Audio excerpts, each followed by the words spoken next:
YouTube. Facebook, affiliated streets, TikTok, Instagram. It's your brother Free, man. I'm gonna let a few of y'all get up in here with me, man. Kick a little wisdom on Wednesday. Something hit me just a little bit ago, man. I just wanna come on here real briefly to ask y'all what y'all think about it, man. That's all. Okay, let me see. It's 7 in the land. It's 10 out here where I'm at.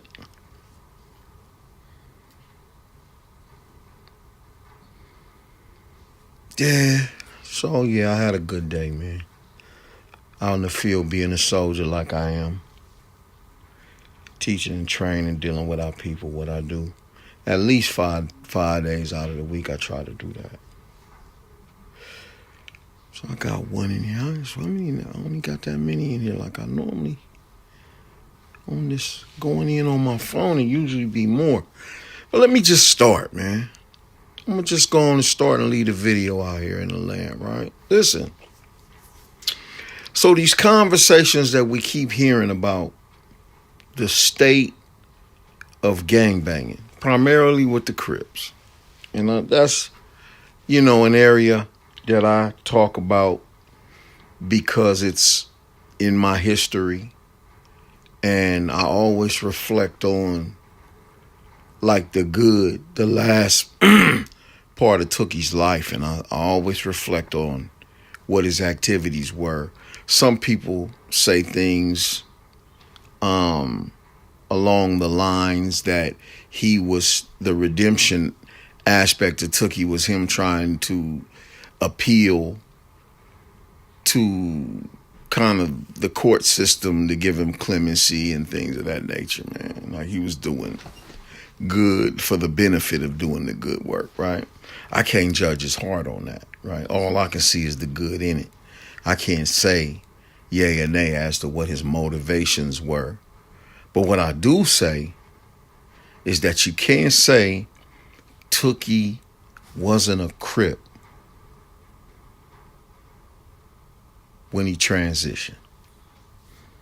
And in all of the things that he had changed of his activity, he never debriefed. Again, debriefing meaning he had to sell out everybody, give up all this different information, and,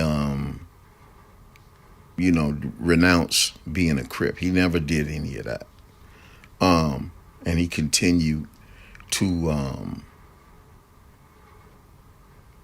write children's books, do gang intervention, youth crisis, youth management, different help people. He did outreach, the movie, redemption. You can't say he wasn't a Crip when he was doing those things, right? So here's what I'm getting to, and I'm realizing something. I'm gonna have to stand down. I'm still in the think tank about it, right? But I may end up having to stand down on even the references to the Crips as a historical lesson, right? Because I documented my own history good enough for it to be out in cyberspace, man, right? But if you want to actually restore,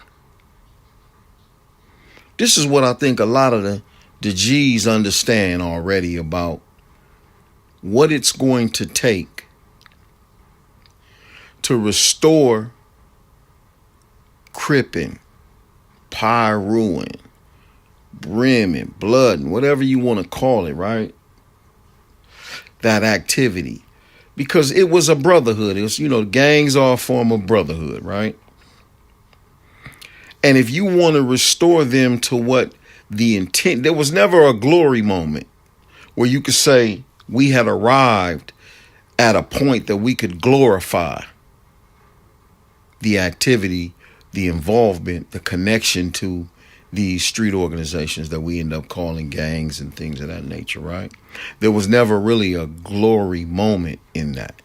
So we can't say restore it to its former glory. we never attained the glory part. It never arrived, right? But it was objectively something to be working towards, right? A beautiful concept that the gangs, the street organizations would unite and pool their resources and begin to work out the problems in the community and be beacons in the community and be the protectors of the community, the women and the children and the elderly, right, of the community, our own politics, right, our own social structures, right, our own economics. We could have done that. That's something that's still at this point attainable. But you know what is going, and it's hitting me. This is the part that's hitting me. You know why?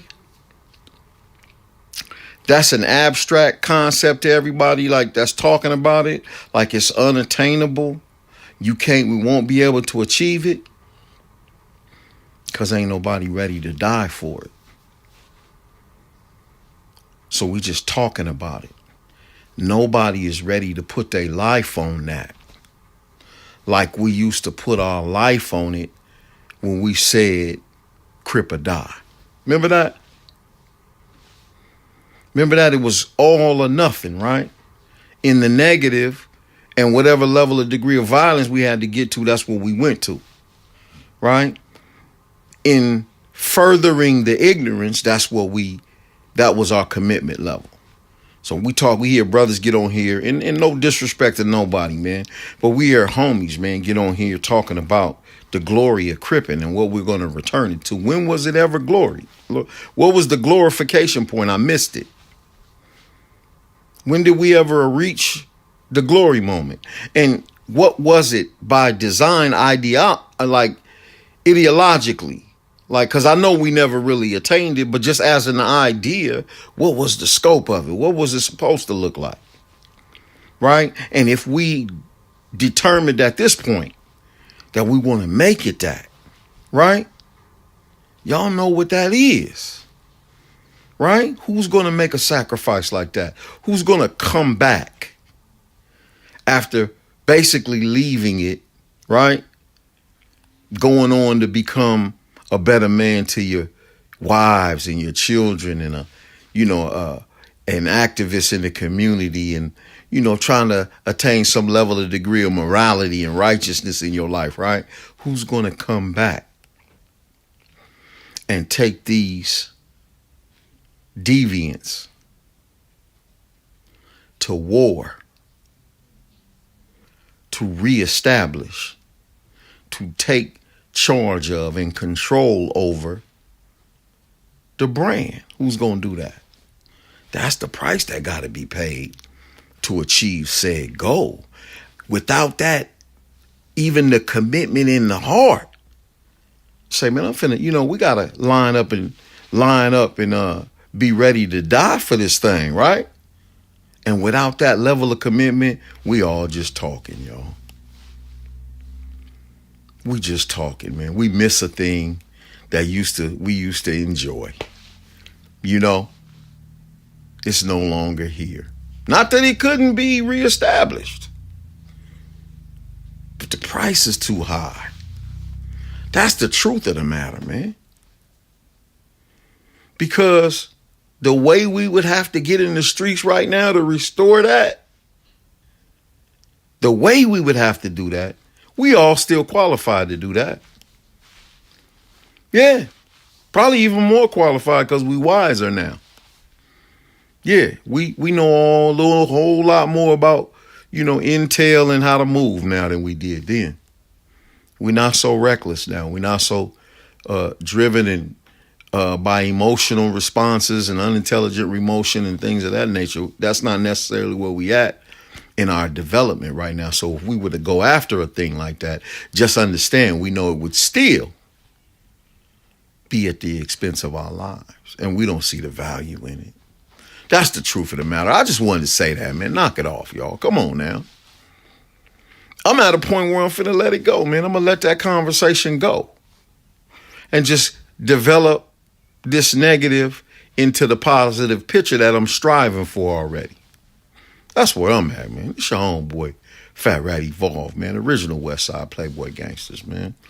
I'm checking out. I just wanted to say that, man. The price is too high.